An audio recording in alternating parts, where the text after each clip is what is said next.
Okay, it's about 6:01. Why don't we get underway? Hopefully some others will be able to join us in progress. Let me begin by saying good evening, everyone, and welcome to this County of Brant official plan virtual information session. And thank you so very much for taking time out of your busy schedules to join us. I know there's a lot of things that compete for your time and your attention and your interest in this final draft of the county's official plan, and of course, your interest in the ongoing vibrancy and the success of your community and of the county as a whole. It's very much appreciated. Some of you have heard me say this before, but I think it bears repeating. I do a fair bit of this kind of work, and it's my personal belief that people who like yourselves, who take time out of your busy personal and professional lives to contribute constructively to matters of civic and community interest are always most deserving of our gratitude and respect. So thank you again for joining us, and I look forward, as I'm sure do you, to a productive and constructive session. Now, for those of you whom I've not yet had the privilege of meeting, my name's Glenn Pache. I'm the head of a firm called GLPI, and it's my pleasure to serve as the independent facilitator for the meeting. So again, it might be important for you to know that I am not an employee of the county, nor am I an employee of any of the planning consultants who've been retained to assist with the new official plan, or OP for short. My role is simply to facilitate the session, and the only bias I bring to the meeting, if you can call it a bias, is toward achieving the best result for us all, and that's what I will set out to do. Now, I'll introduce a few others in a couple of minutes, but first, let's talk a bit about what it is that we're up to tonight. And you'll hear more about this later, but really simply put, the County of Brant has a final draft of the new official plan with a view to ensuring that it meets the needs of the community, both today and for many years to come. In fact, it describes how the county will grow and plan its communities over the next 30 years or so.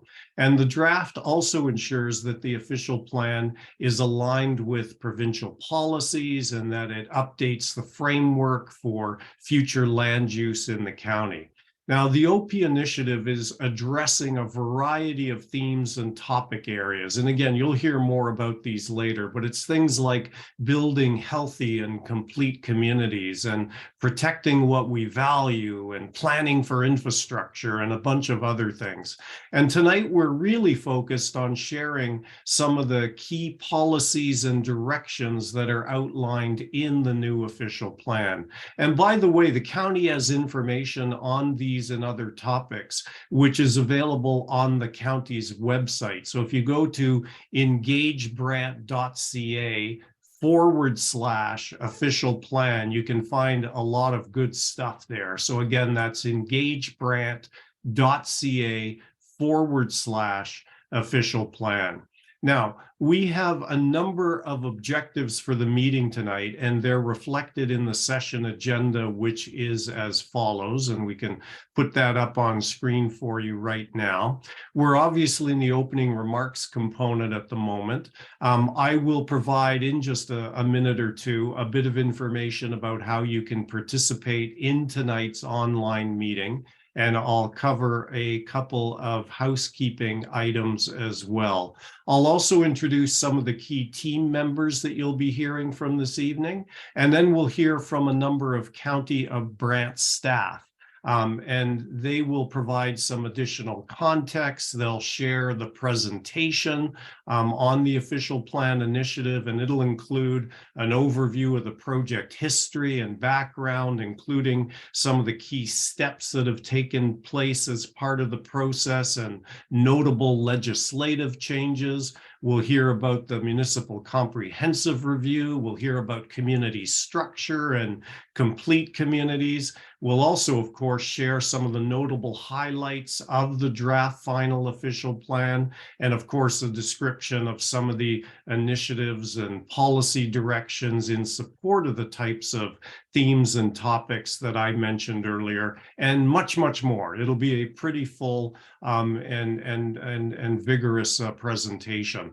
At the end of the presentation segment, we'll be addressing questions of fact or clarification on our topic.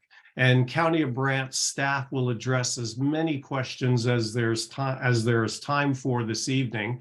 And we'll also outline the range of opportunities for you outside of this session that are available should you want to send in additional comments or share other ideas, and so forth. And of course, we'll also talk about next steps as well. I'll also note that some people sent questions in advance of the meeting, and our speakers will try to address them during the presentation or toward the latter part of the meeting. I will emphasize, though, and please note that the team is not addressing individual property or site-specific items this evening. Those are better addressed through other means and through other forms. So simply put, tonight is about updating everybody on the OP initiative. It's about sharing highlights from the new final draft of the OP prior to it being taken to council for endorsement.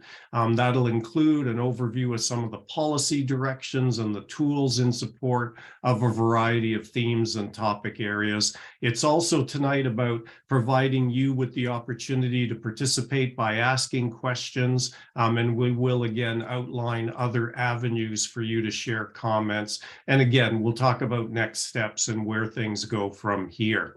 So a couple of words quickly about the nature of this Zoom session, and we'll put a different slide up for you now. There's not a lot that I want to cover here. I know some of you are veterans of these kinds of meetings, but for those of you who may not participate using the Zoom platform, let me cover a few basics. First of all, this session is being recorded. Wanted to make you aware of that so that the content can be made available post-session to those who perhaps were unable to join us this evening, and of course to have a record of the proceedings. And again, for those who've not used Zoom, I'll talk quickly about the nature of what it's like to participate in this, which is a webinar. You as an attendee cannot be seen or heard by us or anyone else that is participating. Throughout this webinar, please send any questions you might have using the live Q&A icon on the panel at the bottom of your device, or at least it's typically found at the bottom of your device. It depends on whether you're using the app, the full program, and so forth. But that is your way to engage with the team this evening during this meeting.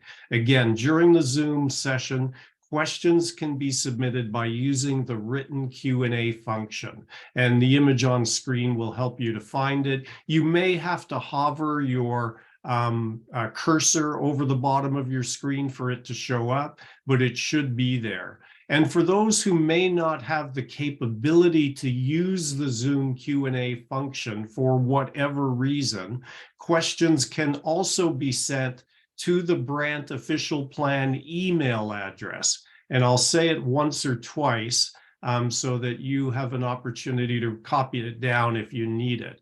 So the email address is officialplan@brant.ca. Of course, you can also see it there on the screen. It's at the bottom left if you're looking for it visually. But again, it's official plan with no spaces, so officialplan@brant.ca. So you can use the written Q&A function, or again, you can share questions through that email address. And we have some folks who are going to be monitoring both the Zoom Q&A and the email address. They'll be queuing up some of the questions, and we'll put them to our responder panel during the question and answer part of this webinar, which again will be upcoming after the presentation. If you have any technical issues, you can write to us using the Q&A icon, or maybe your problem is with the Q&A, then again, you can send them to officialplan@brant.ca, and a technical professional will try to assist you. Again, they may not be able to solve all of your problems for you this evening. And by the way, you can adjust the size of the screen, the presentation screen, and the speaker screen by sliding the toggle between the two, if you know, to make one larger, one smaller, and that's at your discretion. For anyone who may have chosen to dial into the meeting, and I'm just checking, I don't think that's the case. I think everybody's in with a sort of a web-enabled device. But just in case, I'll mention if you are dialing in using a simple phone, not a computer, a non-web enabled device, you'll be able to listen to the presentation, but of course you won't be able to see it because you'll be on just the phone, and you will not be able to share any questions, again, unless you have separate access to email, in which case you can send them again to that email address shown on screen. So if you have any questions about anything you're hearing during the presentation, don't wait until the end. Send them as they occur to you using the Zoom Q&A or the official plan@brant.ca email. Again, don't wait until the end. Send them as they occur to you. And if, due to time constraints, we don't get to all of the questions this evening, be assured that they will be considered by County of Brant staff as part of the documentation of questions and comments received as part of the initiative. Now, I understand and I see that we have a number of our esteemed elected officials joining us this evening. I will not try to name them all, but I will thank them for attending and for their interest in our topic. It is always much appreciated. I know that the elected officials are very serious about the OP. They take this work to heart. They understand its importance to the community, and we respect the important role they play as our elected representatives. So thank you again for joining us. So let me quickly, though, introduce the team that you may be or will be hearing from this evening. And again, it depends on the nature of the questions that you ask. They may be as presenters of information or as potential responders to your questions.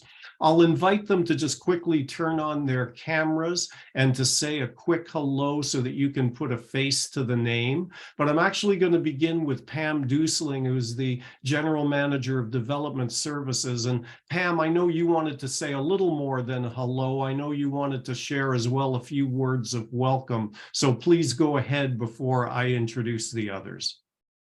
Great. Thank you, Glenn. I just wanted to first and foremost welcome everyone and say thank you for taking time out of your busy schedules to attend.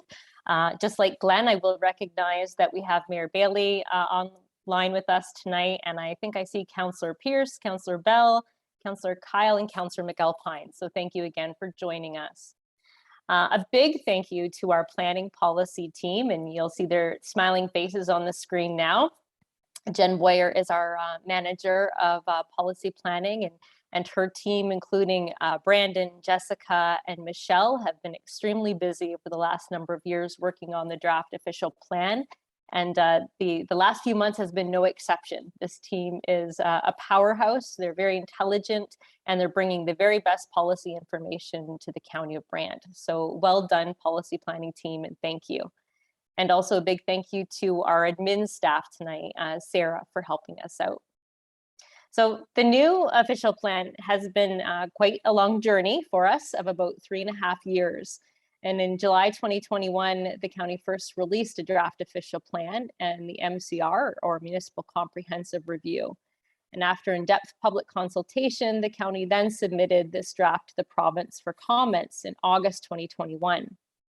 So it wasn't until December 2022 that the county heard back from the province that we were not receiving formal comments. And all amidst a pandemic, and also while there was significant planning legislation that was being altered in Ontario. However, this pause has really been to the benefit of the County of Brant, as we're now pushing forward with an official plan that is relevant and keeping in mind future legislative changes and policy changes related to the province's housing supply and action plan. So tonight, the policy team will be presenting the new draft official plan, and I would encourage all those attending to provide feedback and ask questions. We want to hear from you. Tonight, following this meeting is your opportunity to provide valuable feedback.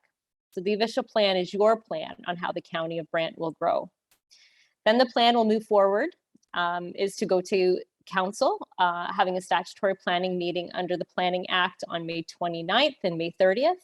And then we're hopeful to provide the new official plan to the county, or to the province, I should say, in early June for approval. So we're really looking forward to having this policy document and regime updated in the County of Brant. And again, I would just like to thank everyone for attending. And again, we want to hear from you. So thanks, Glenn, and I'll turn it back to you. Thanks, Pam. So Pam did half my job for me, but I'll a little more formally introduce each of the team members. And by the way, I know people are always interested. We've got about 30 attendees at the moment, excluding the core team here that I'm about to introduce, just so you have a sense of the number of folks who are engaged in the meeting this evening. So Pam mentioned Jennifer Boyer. She is the manager of policy planning. She's also the project manager for the OP. Jennifer, did you want to say a quick hello? Yeah, thanks, Glenn. I appreciate everyone being here tonight. So it's Jennifer Boyer, manager of policy planning at the county, as Pam and Glenn have introduced me. So thank you so much for attending. And I see some people who have not only just attended tonight, but also we're at our open house at the Paris High School on Thursday as well. So really appreciate your time tonight.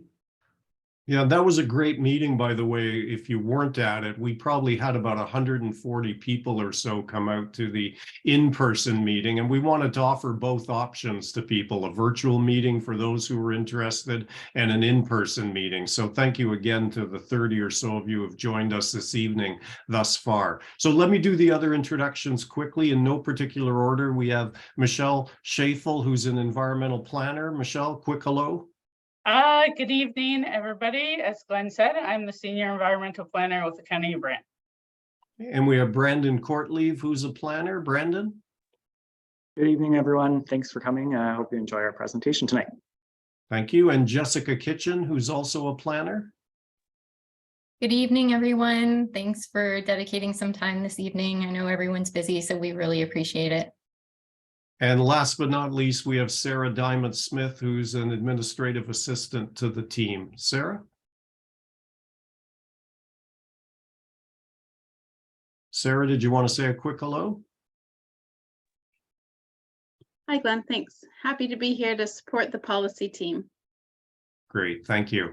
Okay, so given the time is of the essence, let's begin with some core context setting information. We'll then get into some of the greater depth about the new draft, final draft of the OP and some of the policy directions across, again, a range of themes. And you'll be hearing from various county planning staff, but we'll begin with Jennifer Boyer, who will kick things off. And again, just a friendly reminder, as questions occur to you during the presentation, please share them through the Zoom Q&A or by email to officialplan@brant.ca.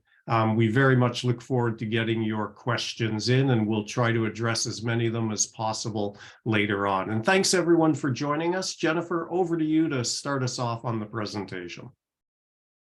Great. Thanks so much, Glenn. Yeah, I'll start us off, and I think I'll ask Brandon to go to the project history. So the format tonight, like I said, and Glenn introduced, and Pam also did a great introduction leading into this is the formal presentation for tonight. So if some of you were at the open house on Thursday last week at the Paris High School, we did more of like an open house format where we had tables and boards and also a video running in the other room on a loop. We had refreshments. So it was more like the engagement of people. It was amazing because we actually met people after 3 years of the pandemic. We actually met people we'd never met before, but talked on the phone, had virtual meetings. So it's fantastic.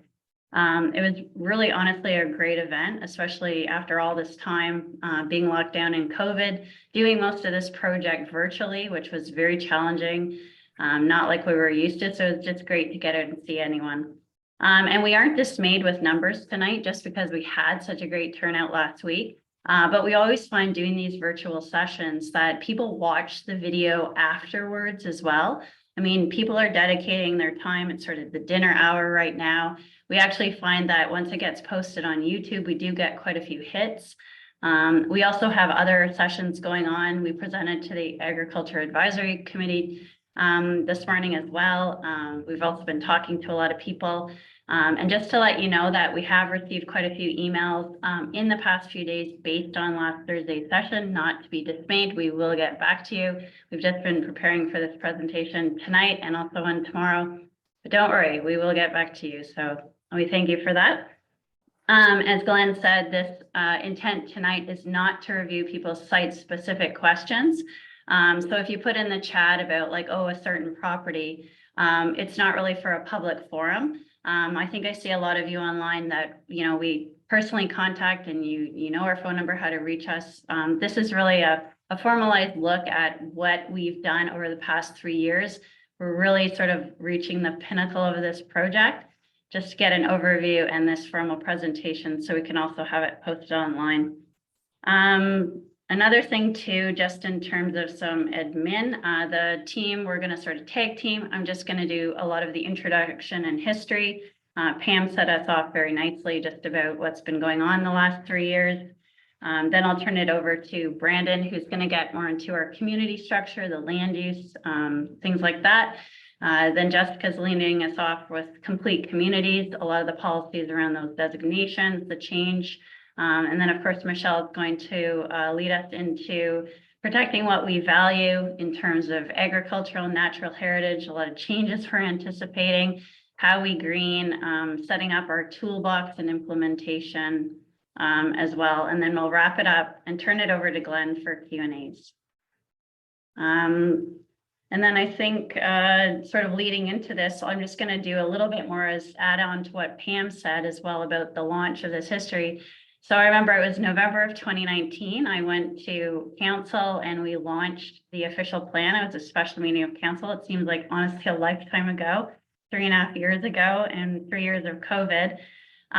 So that was it. And there's a lot of change already going on at the provincial level that year. They had updated the growth plan in May of 2019. I had actually gone downtown Toronto for a session with the province because we had heard that they were updating the growth plan schedules as well. So there was a lot of flux already at that time with the province. So we were sort of just rolling with it. And then all of a sudden in March, we had actually booked some public open houses for the spring of 2020. And of course, we ended up getting locked down and we were put on obviously a pause because we were in a state of emergency. But however, going into fall and winter of 2020, we just kept going with the project because the province, as many of you know, the growth plan had a date of July 1st, 2022 that we had to meet through conformity of the growth plan. So everyone in all the Greater Gordon and Holshire was sort of reaching that, working on their official plans and municipal comprehensive review. And I can talk about that in a minute, where that date went. So as we moved on, we actually had lots of engagement sessions. We probably did 10 presentations to council on the official plan through 2021. A lot of talk about our employment and residential land needs, changes in provincial direction with the growth plan and the schedules of growth. And then, of course, leading into policy directions in June 2021, we had more public consultation. And then, of course, as Pam said, July 2021, we had a draft posted at that time. We had August 10th was the council meeting. And then we submitted on August 17th, 2021 to the province in a package. And it's called the one window review period. And that's statutory under Section 26 of the Planning Act. Usually the province reviews it. We know they did, and we had some comments back. And we could talk about that in just a minute. So, and now here we are already in spring of 2023, and we're hoping that this will be wrapped up, as Pam said, at the end of May. Next slide. And just to let everyone know, I mean, you've probably heard this many times before, is our current official plan, which is dated 2012, is actually a 2008 to 2010 document, so it's very dated. We've got not just the legislative changes of the past few years with the province, but it's really going back to a bit of a dated framework that we're working with. I know we work with a lot of landowners and they're quite confused because the current OP is quite dated and we're trying to catch up to all those sort of provincial policies that we haven't done.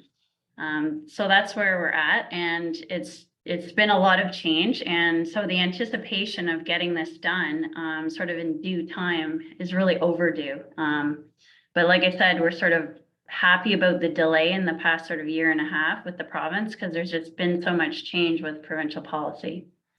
Next slide. So that leads into this, and just to update to everyone, because it's been a bit of a whirlwind. The biggest change that we've had, besides all the stuff that I've mentioned previously, just in the past couple of years, is what's happened with this Bill 23. And you'll probably notice that right before Easter, there was another set of legislation that came up. So Pam's always happy that there's a policy team, because we end up dissecting what is actually online and what is the province doing, because you have to read between the lines. And usually when they post a certain legislative bill, there's many acts that have changed with it, but then it also relates to other things that they've done in the past. So the biggest thing is Bill 23, which came out in sort of the fall, if you remember, and that's the More Homes Built Faster Act. And that's really the act that changed provincial policy in terms of this new provincial policy statement that's come out. They asked municipalities for their opinions. We went to council on December 20th with a very big package about our sort of opinions. We submitted comments to the province right before Christmas. We think they actually listened to some of it. It's interesting, some of the wording that they chose. Quite a comprehensive package we put in for rural municipalities. Also sort of the provincial policy statement and some of the things, but we'll talk about that and how that's affecting us as well tonight. So next slide.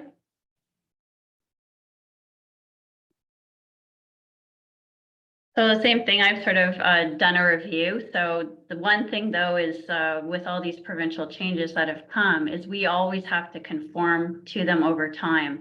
And so this is what I've been talking about, and Pam introduced at the beginning, is this has literally happened all in the last 3 years with all this provincial policy. And I've been a planner a very long time, and the amount of legislative and policy change in this short time frame, even during COVID, is unprecedented.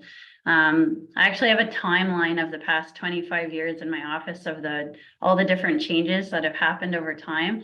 And this small window in the last 3 to 4 years is the most dense change in legislation to provincial planning, probably since the 90s, the late 90s. So it's very intense.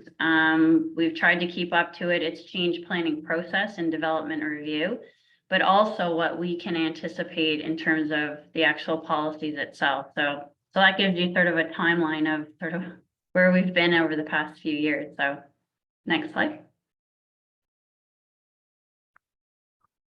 So we talked about really one of the biggest things, and Pam mentioned it in her intro, is we ended up getting a letter. So we didn't receive formal comments from the province. We get a lot of questions, and I get a lot of calls asking like, what's going on with our OP? This is sort of our last year. Like, what's going on? We thought the province approved it, or we thought you submitted it for approval. Because most municipalities in the Golden Horseshoe ended up doing what's called an official plan amendment, which was the chunk sort of at the beginning, which was their growth management strategy, which is only one small part. They didn't do a whole brand new official plan, whereas we did. So some people were sort of asking us, we're like, well, we don't understand. You submitted it to the province. I said, well, it's only draft. And we didn't get a response. Whereas some people posted final ones sort of last spring, but they ended up waiting a year for an answer. So we ended up getting a letter, and we sort of know why, because I think there was a lot of pressure to say to the province, like, what is going on with the County of Brant? Like, they're on hold right now. Can you just issue them something? So we did get a formal letter, which many of you know, on December 29th, that we won't be getting a formal comment package, but we should proceed. But please keep aware of provincial policy changes that are coming up. So we need to, at the county, we have to look at that and determine, okay, what's our risk of proceeding? So we went to council on January 10th to ask for advice, and we all decided that it would be best, and council recommended to us that we do proceed. Keeping in mind, there are some changes, but it's time to get this done. So we ended up picking dates, and that's what this is tonight. We have to do public consultation, of course, again. And we'll get into some of the changes, because we've had 2 years since a draft, and there are a lot of changes. And a lot of people are asking, well, what's the difference between the draft from July 2021 and now? Really, it comes down to hundreds and hundreds of comments that we've received over the past year and a half, several council meetings and motions. We've got a lot of legislative changes that we've had to update. We've got site-specific reviews that we've added. We've revised all the mapping.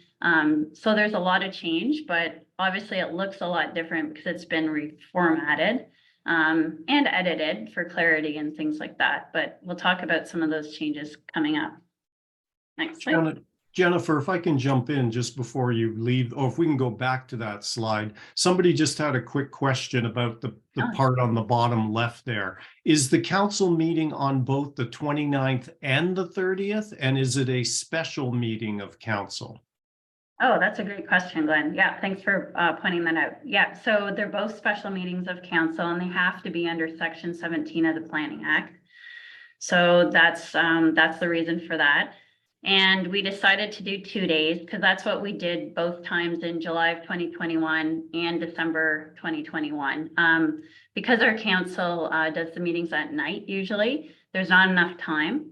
So we did have to book 2 days, and the May 29th is actually for delegations. So we're doing it the same format as December 2021. The first day is for like anyone who wants to come and make a presentation. I already have about 7 people lined up. Mostly some even for info or some site specific review. So we're dedicating starting at 3 p.m. that day, taking a short break and then moving on, especially for the public at night. Probably in the afternoon, you may see like, depending on the lineup and order we go. And then May 30th is actually the formal special meeting of council for the adoption of the official plan. So that's a great question. No, thank you for the additional information. I'll try not to interrupt again. I just thought we could take care of that one right now. Thanks, Jennifer. No, that's good. No, I appreciate that. I think we're sort of a bit more of an informal process. So if there are any sort of standalone questions like that, it's good. So, and then just also moving on, you'll see in the draft final official plan, we do have an acknowledgement, territorial acknowledgement for First Nations, our Indigenous communities. So we work with 6 nations of the Grand River and Mississaugas of the Credit First Nation. Also, there's Métis and Inuit also in the Brantford area. But really, there's also a section in the official plan that, to be honest, we feel very proud about with these relationships that have been built over time with First Nations. So you'll see that section, and it's really come a long way, and we're very proud of this. We've also met with the Survivor Secretariat of that's out of 6 nations. And it's really something to hear their stories. So that section is really reflective of those engagement and relationship building. So if anything, we really ask you to take a read of those sections, very important. And there's also a section in there called Honoring the Grand River as well, not just about Indigenous communities, but also in terms of how important the Grand River is for this area. And really just sort of about the history and culture around it as well. So next slide. Yeah, so really the slide's really about the actual changes to the draft official plan. So right now it's a draft final. And when you go back to December 2021, we honestly thought by spring 2022, this would have been wrapped up. Would we have had another draft produced? Probably not at that point. We probably would have just gone to a final version. But really, I think because so much time's gone on, we obviously had to post another version because there's been so much change as well. And like I said, we've done an overview of the Municipal Comprehensive Review. So as Glenn said, if you go on our website, you'll see the draft final document. You'll then see an addendum to the Municipal Comprehensive Review. And if anyone took the time to review the 500 pages of the Municipal Comprehensive Review from July, this is now in a 100-page addendum. But there's an executive summary at the front, which Watson and Associates has taken an overview of the changes over the past couple of years since 2021 and why we've updated some of our land needs the way we've done.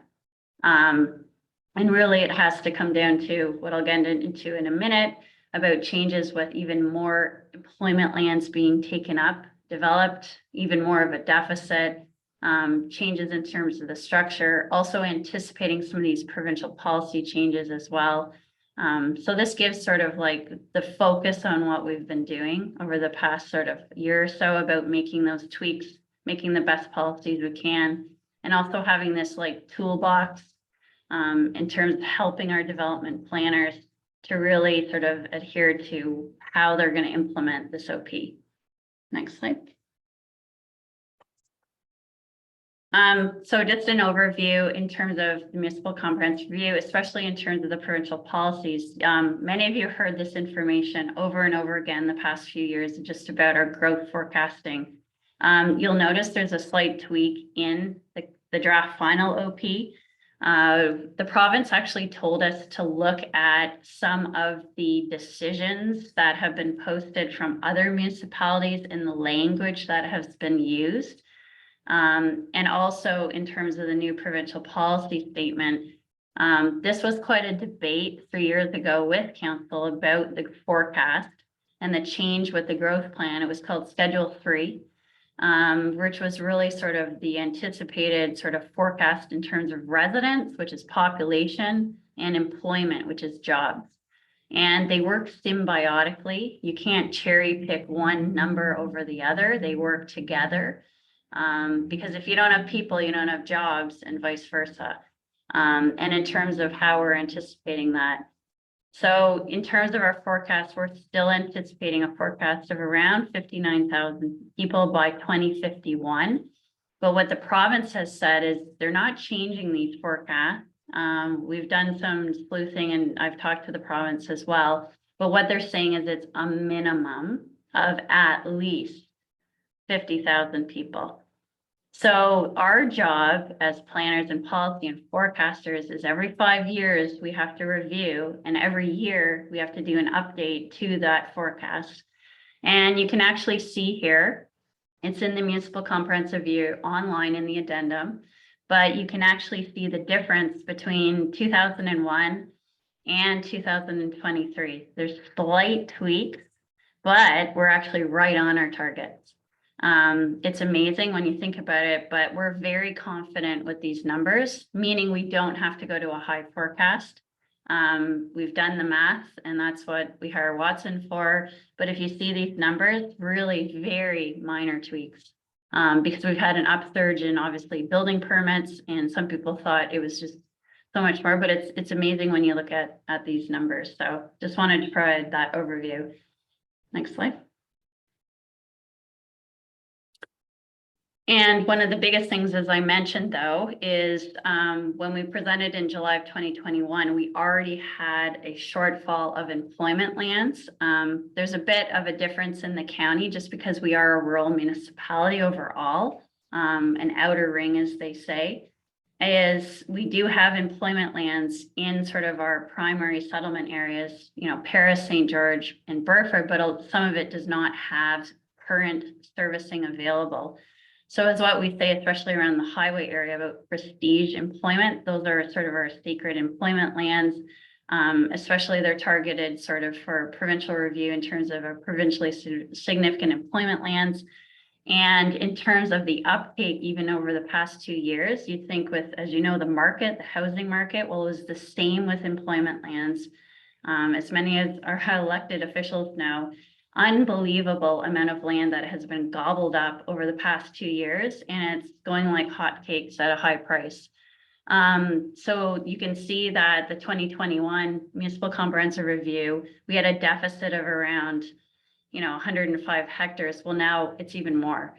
So it increased the need to actually add more land into the boundary, and that's what's being presented through this draft final. So that's one of the major changes. It was sort of looked at in 2021, and we had put a strategic overlay for the future, but the province actually told us, like, Now, it's either in or it's out, and you need to look at your land needs about that, whether you're going to add it in or not. So that's one of the other changes that's happened as well. So I think that's it for that. So next slide. I believe I'm turning it over to Brandon now. So thank you very much. Thanks, Jen. So I'm going to go through our community structure. So this is another one of the kind of those key changes that we're seeing from both the current official plan, which is the 2012 plan, as well as the draft plan that we had previously put out. So this community structure is an important growth management tool. It identifies areas in the county, dividing it into an urban system and a rural system. So this is done to determine what levels of growth are appropriate for these areas based on their servicing infrastructure, what amenities are nearby, and based on our overall objectives for prioritizing land uses in those areas. So this is a key factor. This community structure is a key factor in guiding how we manage and allocate growth based on our provincial policies and targets that Jen was just talking about. So in the urban system, there are several components that I'll run through. It's important to remember that the components of the system are where the majority of existing and future planned growth is expected to go. So that growth is expected to be on full municipal servicing infrastructure. And it's limited really until that time that that infrastructure becomes available.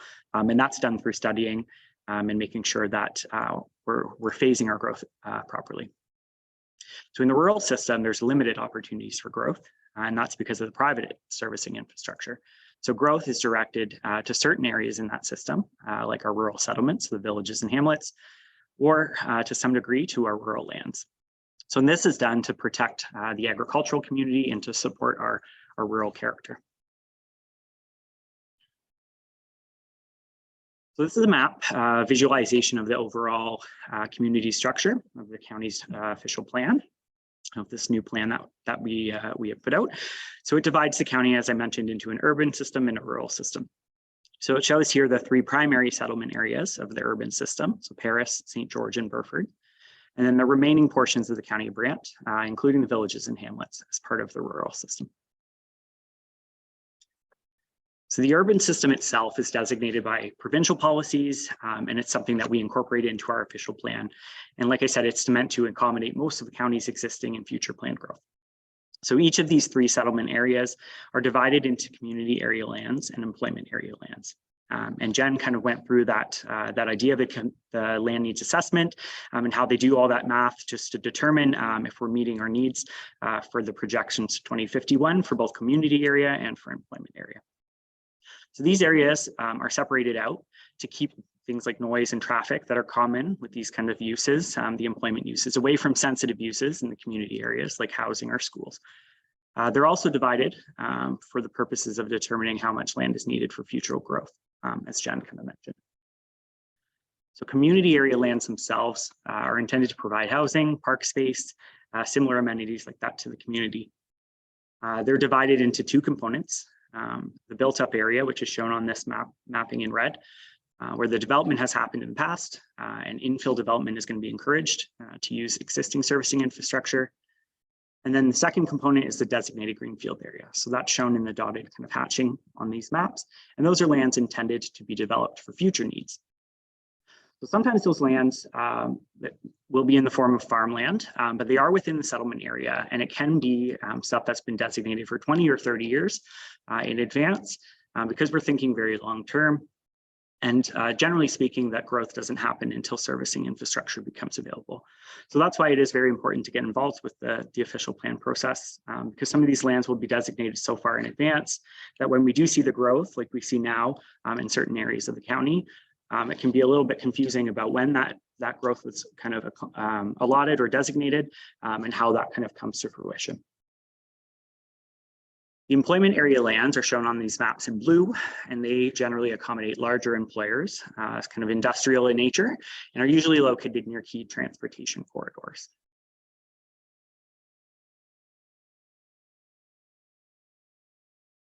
So as I mentioned, these are the primary settlement areas. So these are the land use maps and designations.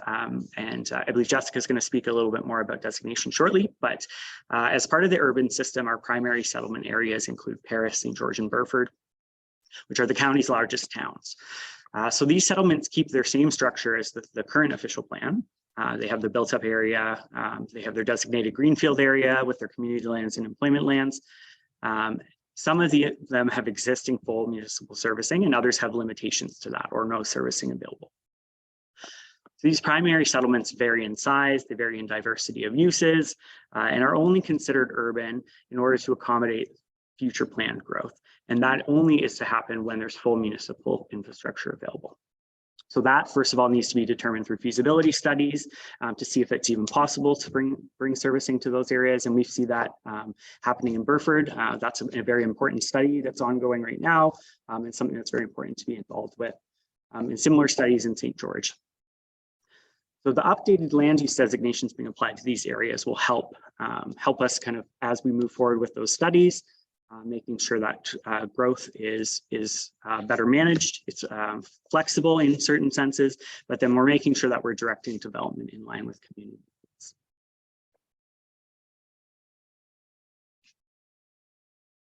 The rural system is made up of the county's villages and hamlets. It's the rural employment areas as well as our agricultural areas. So these areas have been designated, like I say, by provincial policies and are reflected in the county's official plan. And they're really meant to accommodate limited amounts of growth because of the limitations on servicing infrastructure. Rural employment areas, for example, they don't usually have access to full municipal servicing. So the uses in these areas are meant for low water users, industries that are kind of better suited outside of urban areas or primarily serve agricultural operations. Rural lands are areas outside of our settlement areas. They're classified rural based on the criteria that's provided through provincial guidance. They can see very limited amounts of development because they're generally lands that are not best suited for agriculture. And generally, they have larger areas of existing non-agricultural uses. And then we have our agricultural areas. So you'll see that kind of in yellow, and that's the vast majority of the county of Brant. So that's made up of our farmland, our rural countryside, and the agriculture really is a priority of the use in this area. And any development that happens that might have the potential to negatively impact a farmer's ability to expand isn't supported and is directed to other areas that would be more appropriate.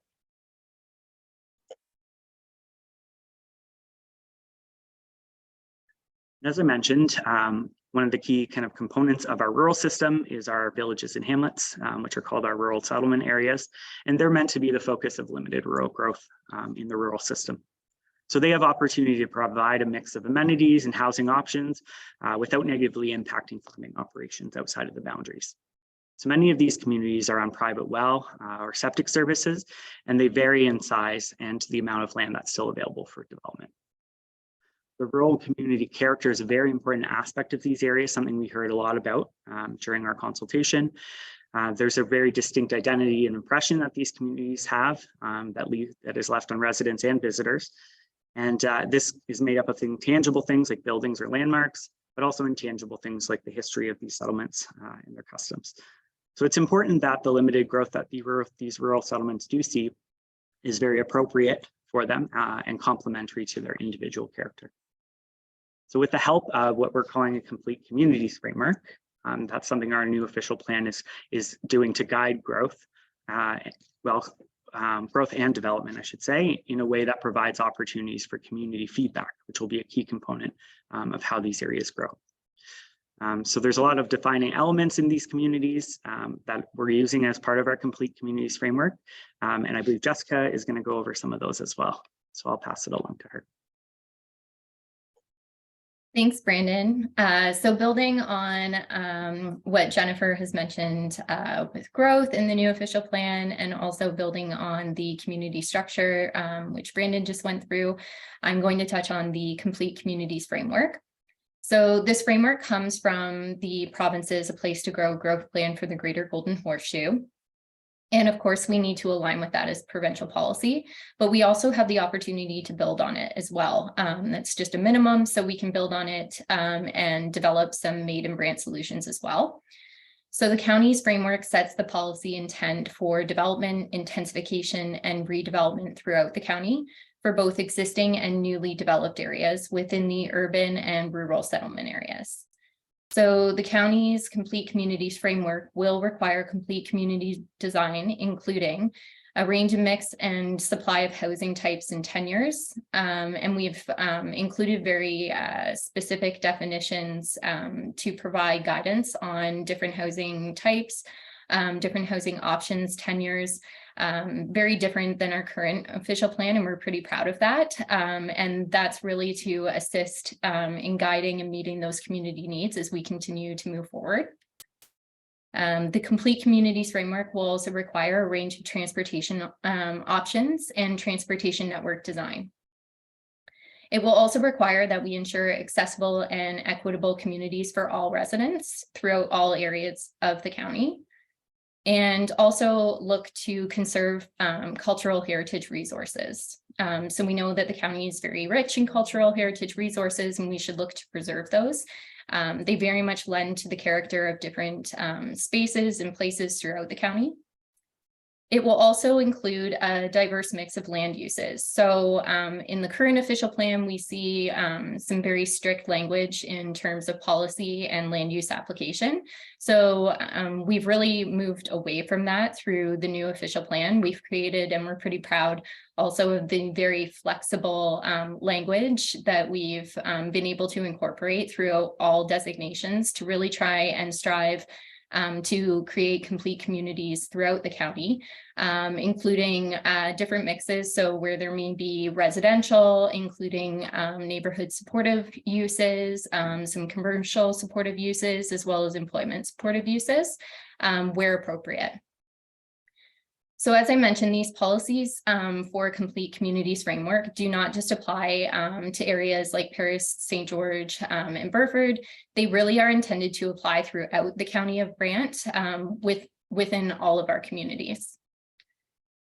Also too, if you are curious and you would like some further details, because I won't go through all the details of what is part 5 of the new official plan, you can reference those policies to gain some further more detailed understanding of what specifically in terms of, say, housing policies we're looking to propose. We are really proud of some of the new policies within the new official plan that really are looking to create, again, some greater flexibility to meet those community needs. We've really heard back from the community throughout the 3.5 years that there needs to be more options, more choice, and throughout the entire county. So again, not just within fully serviced areas, but also within some of the other community structures Brandon mentioned. Next slide. And so you may be wondering how the county will ensure development, intensification, and redevelopment will result in complete communities, which is a great question. So we've developed criteria within the new official plan to be implemented when development applications for either new development, redevelopment, or intensification are received. And these include directing development to urban and rural settlement areas to help avoid negative impacts to farming and livestock operations, as well as the agricultural area. Developing and growing with a mix of uses such as residential, employment, cultural, recreational, and other uses to increase convenient neighborhood supportive uses within direct vicinity of residents. Building in a compact manner that occupies less land and reduces the cost of infrastructure, creating opportunities for increased amenities as well for residents. Intensifying through redevelopment by locating growth in the built-up areas. And achieving a minimum density target of people living and working in the new development areas known as the designated greenfield areas, as well as protecting land use primarily for employment from being converted to non-employment uses such as housing. And so the biggest change, again, is the flexible approach the plan takes to complete community design, really emphasizing compatibility of built form, density, diverse housing options, and intensity, rather than specific dwelling typologies and unit counts, which can be very limiting in terms of meeting community needs and local housing goals. Next slide. Complete community design, as I mentioned, the framework also helps maximize existing and planned infrastructure. Encouraging sustainable and active transportation options is not only good for the environment, but also promotes the health and fitness of residents and contributes to a healthy and complete community. While the county does not have full public transportation services, this plan will ensure that its larger urban areas are growing in a manner that supports the accommodation of public transportation, as well as other sustainable transportation options into the future. And so the new official plan will seek to require an integrated approach to land use and infrastructure planning with master planning for our infrastructure throughout the county. So this would be through different studies like the Transportation Master Plan for the county. It will also require mapping of planned conceptual and existing transportation corridors, mapping of the region's higher order transit network, including priority transit corridors, protection of infrastructure corridors and support the movement of goods, and the placement of linear infrastructure together in the same areas or corridors where appropriate. Next slide. So to assist in implementing the Complete Communities framework, the new official plan will provide new land use designations such as neighborhoods. And you can sort of see a snapshot of what that kind of looks like. It's the bright yellow color there up on the screen. And this designation mainly applies to areas located in the county's primary settlements. These areas have a mix of housing, small scale commercial spaces, and community amenities. This designation also indicates where these types of areas may continue to develop in the future. As well as community corridors, these areas connect neighborhoods and employment areas in primary settlement areas. And community node. This designation is a bit different, sort of sounds similar, but the intention is a bit different in that it's applied to areas in the primary settlements that provide great designations for residents, workers, and visitors. Next slide. And so while some of these colors may look a little similar to the current official plan, the policies and intent are actually very different. So for instance, up on the screen here, we have an example of the general employment designation versus the prestige employment. So these within the current official plan, there's actually only one employment designation. So again, pretty limiting with respects to permitted uses and flexibility for interpretation of new uses as trends continue to change. So the general employment designation will be focused on business parks that service major thoroughfares like Highway 403 and have access to municipal servicing infrastructure. And these areas provide business and economic facilities and job opportunities. Whereas the prestige employment designation will be located in both the urban and rural systems, and these clusters of business and economic facilities have limited access to servicing infrastructure and often focus on job opportunities for rural areas. Next slide. So another change in the approach to land use designations was taken within the county's villages and hamlets. Two designations have been applied to differentiate between existing developed areas and areas which may be developed in the future. The village developed area designation, and again, you can see an example of that up on the screen there. These areas are in the county's villages and hamlets, and they provide housing and amenities that have a distinct rural character. Whereas the village community lands, these are areas located in the county's larger villages and are intended to support future growth by providing housing and amenities that complement the existing rural character of the community. So within the current official plan, the land use designations, as I mentioned, they are quite limited, and the policies are very restrictive and confined to very specific housing typologies, as well as permitted uses, which prohibits many of the items touched on this evening that actually create and facilitate the creation of healthy and complete communities. The biggest change in land use designations and policies is the flexibility we have strived to create as a team within all designations and areas of the county to ensure healthy and complete communities. And we are very pleased to share these draft policies and to implement these through next steps once the plan is approved. Next slide. And so with that, I will pass it over to my colleague, Michelle Schapel. Thank you, Jessica. So we've heard a lot about how we must grow. We have projected growth targets that we need to meet. Jessica's just talked about land use designations, nodes and corridors, intensifying within those as part of complete communities, as well as directing development to settlement areas.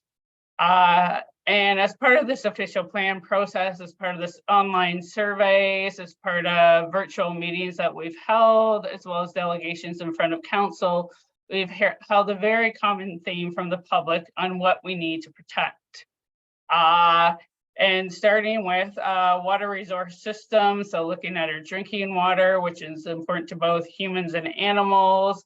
Earlier on, when I met with Six Nations about growing the Greenbelt, they stressed the importance of we need to protect the Grand River. It's our drinking water. And as a municipality, we rely on that as drinking water. Within the county, we have wellheads and we need to protect that drinking water resources. So making sure that development is planned and approved, that doesn't have an impact on our water resources, as well as requiring buffers adjacent to the streams to improve that water. And a lot of this remains the same from the draft official plan. We continue to propose a permanent protection of a natural heritage system. So our woodlands, our wetlands, as well the buffers adjacent to our streams. Building on the growth plan outside of settlement areas, it doesn't allow development or site alteration within significant features or any wetlands, and it also requires minimum vegetation protection zones. Growing on that theme, the county proposed to bring that into our settlement areas as it's a big part of our mental health and well-being, providing for recreational opportunities and mitigating impacts of climate change. The province has their strong policies in terms of protecting our mineral aggregates. They're very important for building our homes, building our highways. They're an essential part of our everyday living. And those resources are within our countryside, and making sure that we don't build over top of them so that we can't extract from them. And certainly a major theme throughout the county is our agricultural system. It's a part of our identity. It's a major part of the land base, and making sure that the agricultural system can thrive and that is protected from incompatible development by directing our development settlement areas. Next slide.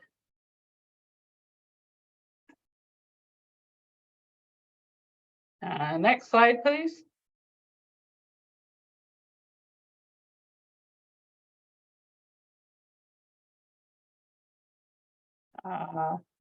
And within the, no, there's. Yeah, let me just check, Brandon. Okay. Are we able to move to the next slide, or perhaps something's frozen?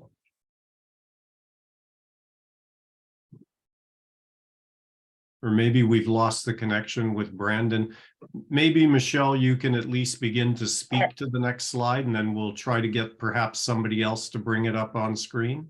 All right, so building on the natural heritage systems, the water resources in our agricultural systems is a big part of climate change. And that theme is covered under how we green in terms of mitigating impacts, and by protecting the agricultural system, by not developing over it, we're mitigating the impacts to changing climate. As part of that, and coming out of the official plan will be a climate change mitigation action strategy to mitigate the impacts of changing climate that will come as an implementation tool of the official plan. And a lot of what the county Brant does, we already do in terms of mitigating the impacts, even though we don't have a strategy. A part of what we do from Brant Renewable Enterprises to encouraging sustainable energy use, solar systems. Within the last 2 years, we introduced a new good forestry practices bylaw to prevent clear cutting and where trees are permitted for removal, that ensuring we're getting those replacement trees as part of that. So Michelle, as you can see, we've got the slides back up. I'll ask, Okay. I think Jessica to take us, I think it was 27 or 28 that, oh, they're gone now. And I We'll may see. have gone out of order, I'm not too sure. Well, we'll see if we can get them back on screen, but keep going, Michelle. Thank you for sharing that. So in terms of some of the land use designations that we have that relate to the natural environment, we've got a parks and open space designation, which results basically our parkland where we go to play soccer, typically within our settlement areas. And one of the goals of the official plan is to connect that system to the natural heritage system so people can enjoy the natural heritage, so they can have access to water resources so that we can have a connected trail system. And as I've spoken to, what we've tried to do different from the current official plan is distinguish our natural heritage systems from our natural hazards. You've probably heard a lot about Bill 23 and the role of conservation authorities, and that their mandate will be natural hazards. So what are natural hazards? So those are our floodplains, our erosion hazards, our steep slopes, also wetlands in terms of unstable soils. So basically the areas regulated by our conservation authorities, and in our current official plan, they're actually called natural heritage, but they're quite different. They are natural hazards, they're risks to property and life. So we've distinguished that, and that way, you know, and a lot of times you'll see a farm, there's no trees, there's no wetlands, but it's been designated natural heritage. But why? Because it's floodplain. So the reader knows, and then they can go to those policies and find out what they're about. So what is the difference between natural heritage? So the natural heritage is our woodlands, it's our wetlands in terms of the wildlife habitat they provide, significant wildlife such as deer habitat, waterfowl stopover areas. We also have areas of natural and scientific interest, which have been identified by the province. It just happens that a lot of these areas fall within our floodplains because you can't develop floodplains. So those are the areas where our natural heritage features or trees or wetlands are typically most protected. So just trying to distinguish between those. And you'll go in, there are detailed schedules, Schedule B, which tells you where are the significant woodlands, where are the wetlands. We have enhancement woodlands as well, our streams and our wildlife habitat. So really just providing more information to the user on those designations. Next slide.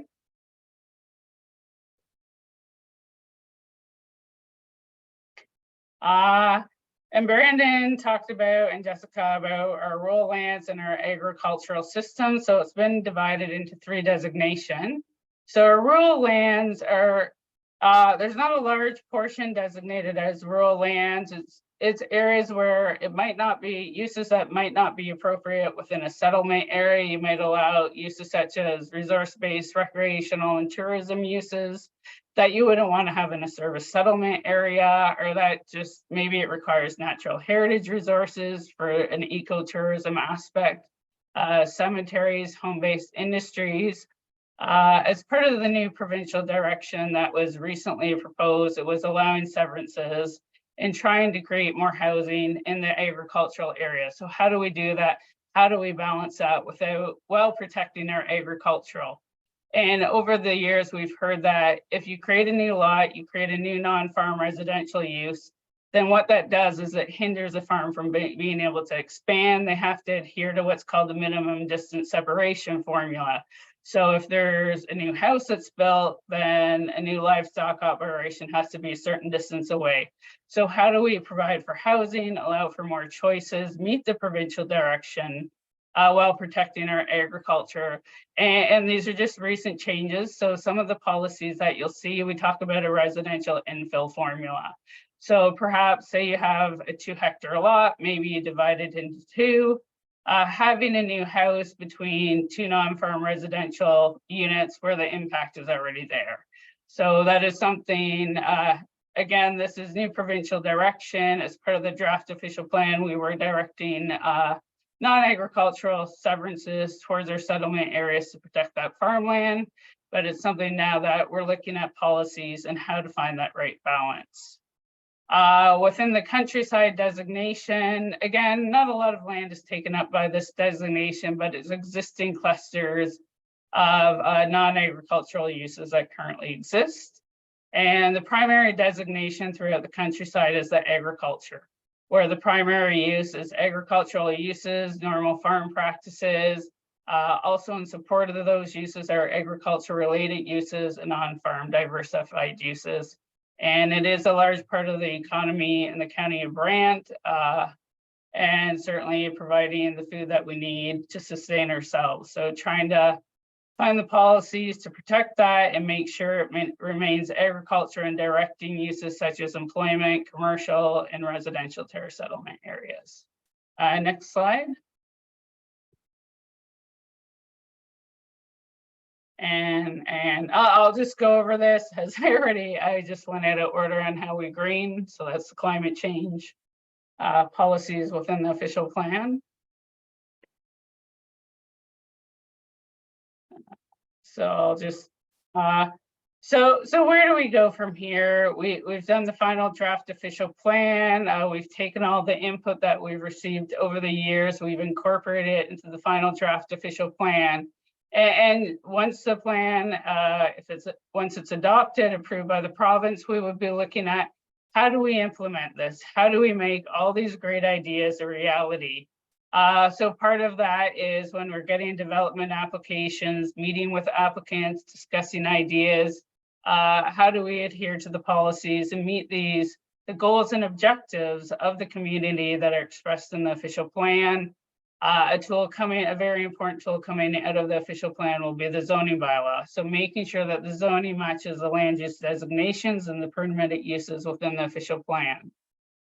Site plan control, making sure again it adheres to the policies. If you're building next to natural area, making sure that you're not going to have a negative impact and that you're adhering to the zoning bylaw and the overall direction.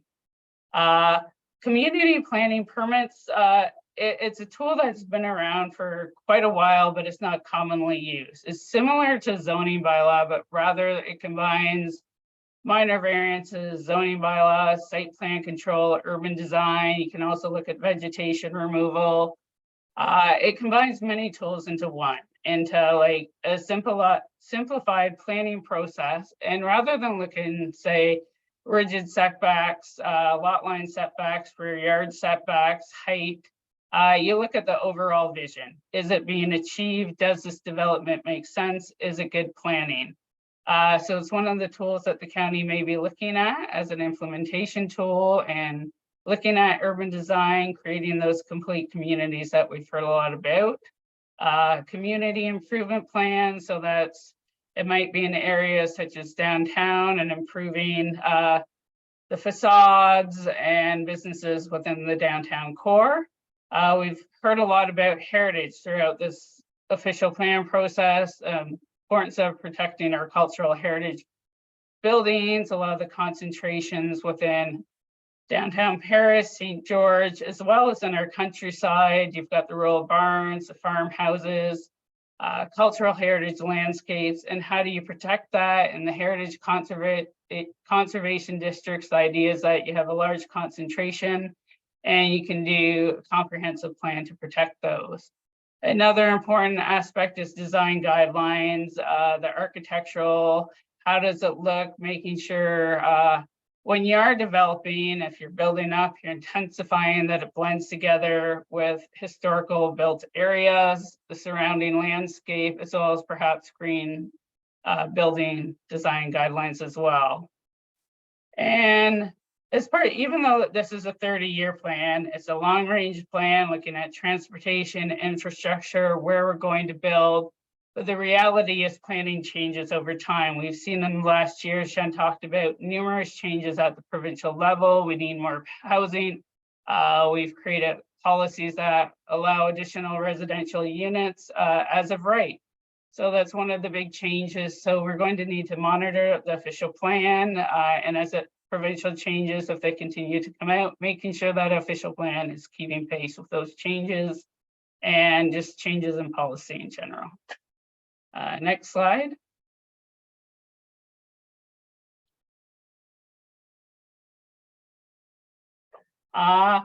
So moving forward, there's a lot of information on our website, Engage Grant, our ad official plan, and you'll see a link to the draft official plan. If you scroll down on the right side, you'll find links to mapping, additional resources.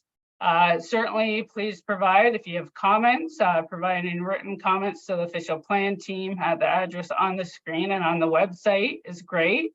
We are looking for comments by May 6th, as we are on a tight deadline to meet the council meeting on May 29th, which will hear delegations and look at discussions and final adoption on May 30th. And as part of that May 30th meeting, council could adopt it.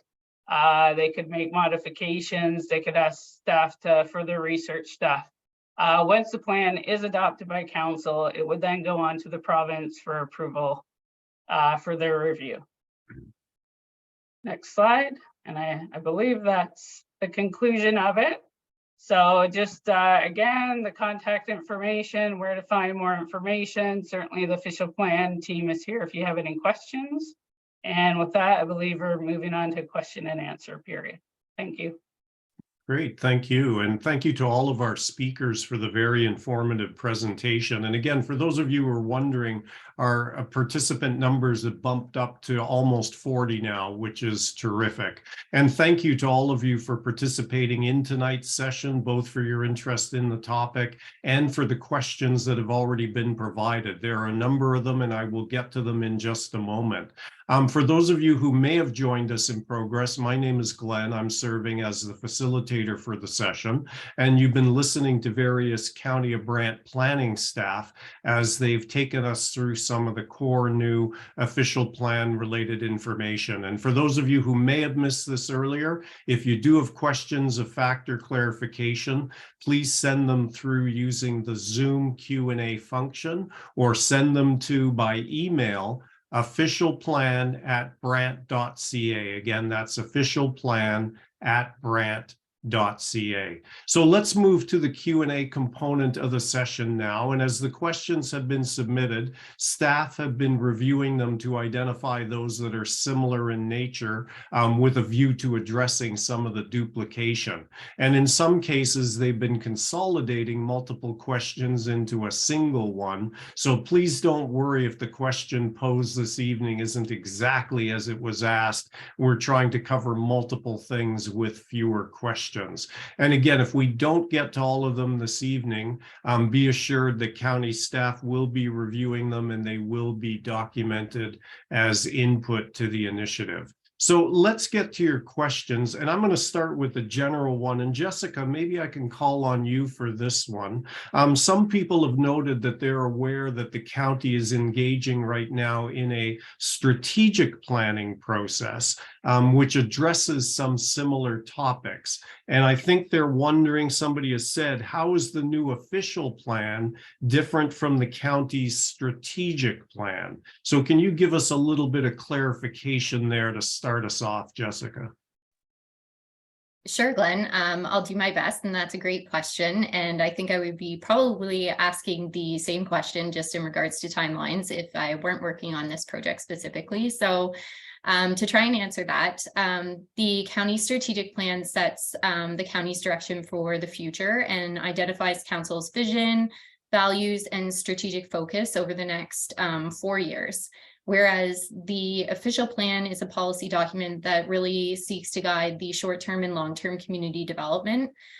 So land use tools, and helps to manage growth throughout the county of Brant over the next 30 years. So as we mentioned, to the year 2051. And that's a provincially mandated timeline for growth that we need to project to. So I hope that kind of answers the question there. Look forward to some more questions. I see them coming in. They look great. Yeah, let's get to some more. Thanks, Jessica. So Jennifer, let me go to you. There's a question about the population forecasts and excess lands, and I'm kind of summarizing here, but basically someone wants to know, do the population forecast numbers include lands that are not now excess lands? Can you speak to that one for us? Yeah, thanks, Ben. That's a great question. I might know who asked it. But for those who don't know, just to clarify what this means. So there's something called excess land. So in a place to grow, which is the growth plan for the Greater Groveland Horseshoe, there's a policy in there which is attached to basically the designated greenfield areas. And it's policy 2216. And it was only targeted for the outer ring municipalities. So the rural municipalities around the Greater Golden Horseshoe. We are one of them at the County of Brant. So what this policy said, and it's been controversial since the day that they put it in the growth plan. And I can tell you a little bit of history if you entertain me for a minute. But basically, like when the county does their municipal comprehensive review, you have to look at your land needs, your community area lands, as we described today, which is more about the residents, the community, the housing, the needs, and then the employment. So you balance that out. And what this did was say that if you have a surplus of the community area lands in your designated greenfield areas that projects you over your forecast, and you have a surplus of land, then you could actually use this policy. And it wasn't clear if you had to or you could apply it, which would then prohibit development to the plan horizon, which is 2051. And it's been controversial ever since they put it in the growth plan because the direction from the province was next to none. And we were really one of the only communities or municipalities that applied it in a draft format. And that's one of the reasons we believe our draft plan got stalled at the province because of this. So basically it says that it was a tool to manage growth, that you would prohibit development on these lands. It didn't take away the underlying designation. It just put an overlay on them for that time. So the biggest thing is, and whoever asked the question, the addendum of the Municipal Comprehensive Review in section 242, I believe. If you go in there, it actually describes some of the changes over the past couple of years of what's happened. So in Paris, there's 3 major parcels that got this overlay.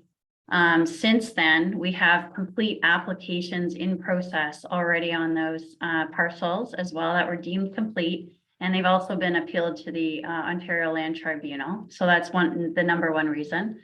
The number 2 reason is why it got removed is conflicting provincial advice as well, and what we've heard from the province. And also in terms of this new provincial policy statement that's coming out, it has removed all that requirement for that land needs and removed the policy. We're still waiting for the repeal of a Place to Grow Act. They haven't done it yet, but we believe it's coming in the next few months, which will delete that policy. And also in terms of the forecast, even though we do have a lot of extra lands as well, it's noted in the Municipal Comprehensive Review, the forecast is a minimum. So it's going to eventually, depending on what happens with this, with the applications and the servicing availability in terms of the allocation, it is a minimum. And at that point, into, 15, 20, 25 years, 30 years, it could push us out. But the good news is because of our forecast, because of the amount of land we have, we are not expanding the boundaries. We're one of the only municipalities in the Golden Horseshoe, especially in this area, besides the chunk of employment lands down at the 403, we're really the only municipality that is not expanding our boundary for residential lands, which is a win. And at this time, those lands do sit vacant. They have, as I said, application in process, but not draft approved. The forecast does say at that time, you can see in the charts of what the needs are, the actual demand and surplus, and then it takes us out to that forecast minimum. So that's a bit of the history in the nutshell. It's been a very potent question over the past 2 years, so it's a good one. Thanks, Glenn. Well, thank you, Jennifer. Let me put another to you before I move on to others. Somebody's asking about Burford, and more specifically, why is Burford identified as a primary settlement area when it has no municipal servicing? And they've gone on to say, surely it makes more sense to hold off on that designation until it's clear that servicing can be economically and feasibly provided. So your response to that one, Jennifer? Yeah, and that's another great question. And we had a lot of people at the open house last Thursday ask that. There's quite a few people from Burford. And once we explained what was going on, we got a lot of feedback saying like, oh, actually, we didn't know that information. So that was quite good. So the one thing is we did not change the designation or the community structure of Burford in the new official plan. It remains exactly the same as it is in the current official plan from 2012. Not many people know that, but right now, Burford is a secondary urban settlement area. And it's a primary settlement, and it's the third largest town in the county, with the acknowledgement that there is no full municipal servicing currently. So the reason is Brandon showed a graphic. It's been a debate with the county, with the province for a long time. In fact, in 2008, the county asked the province to remove the built boundary line in Burford, and the province refused. They still have refused the past few years. We've asked.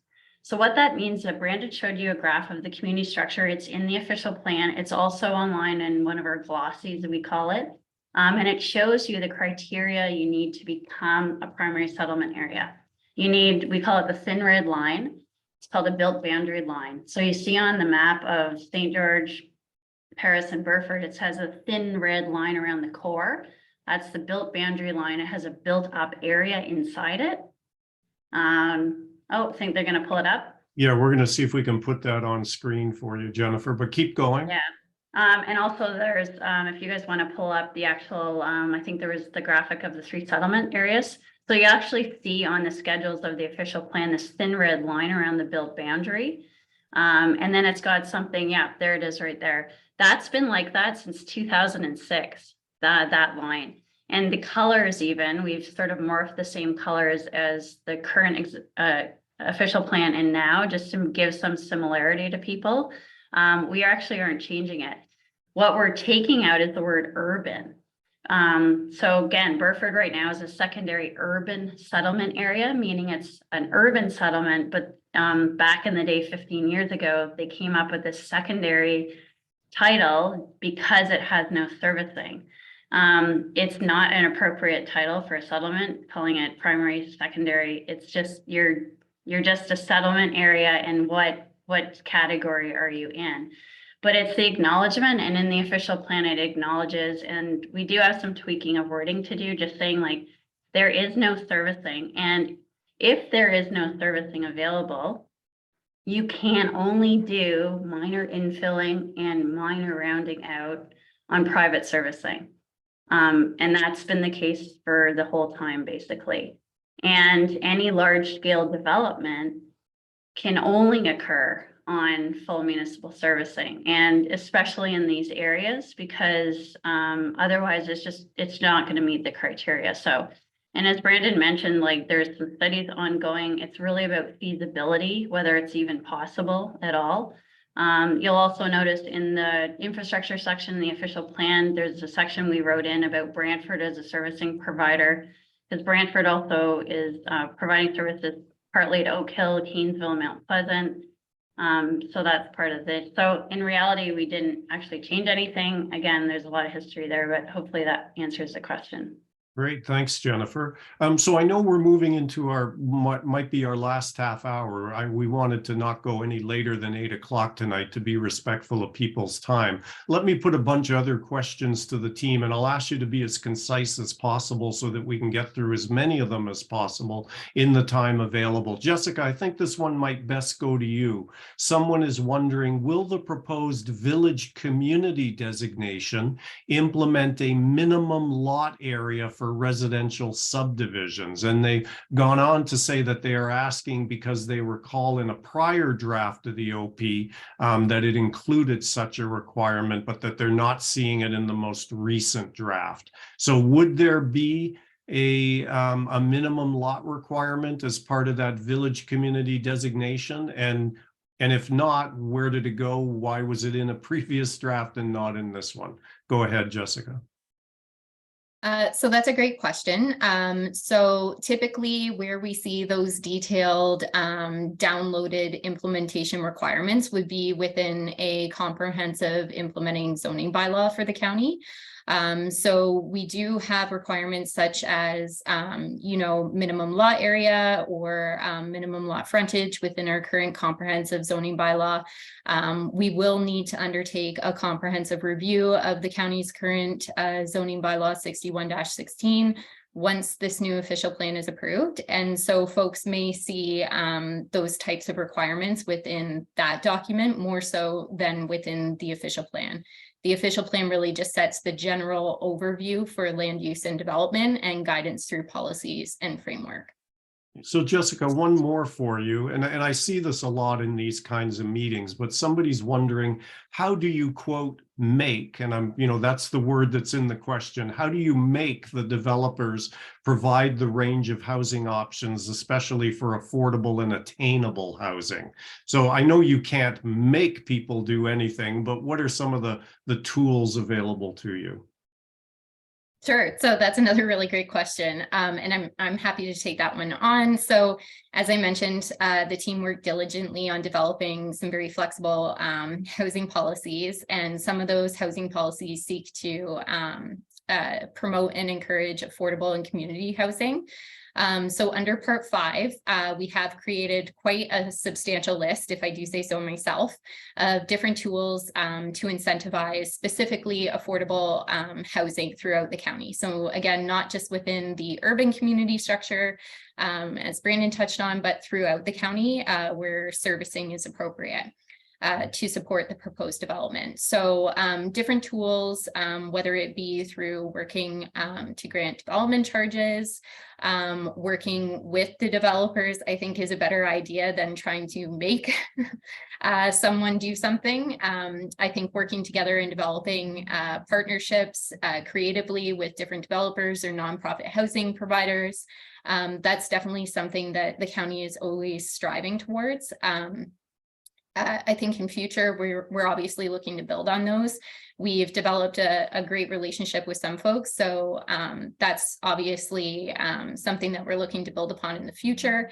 As far as making someone do something as much as providing affordable housing, I know folks have probably heard about a tool called inclusionary zoning as well.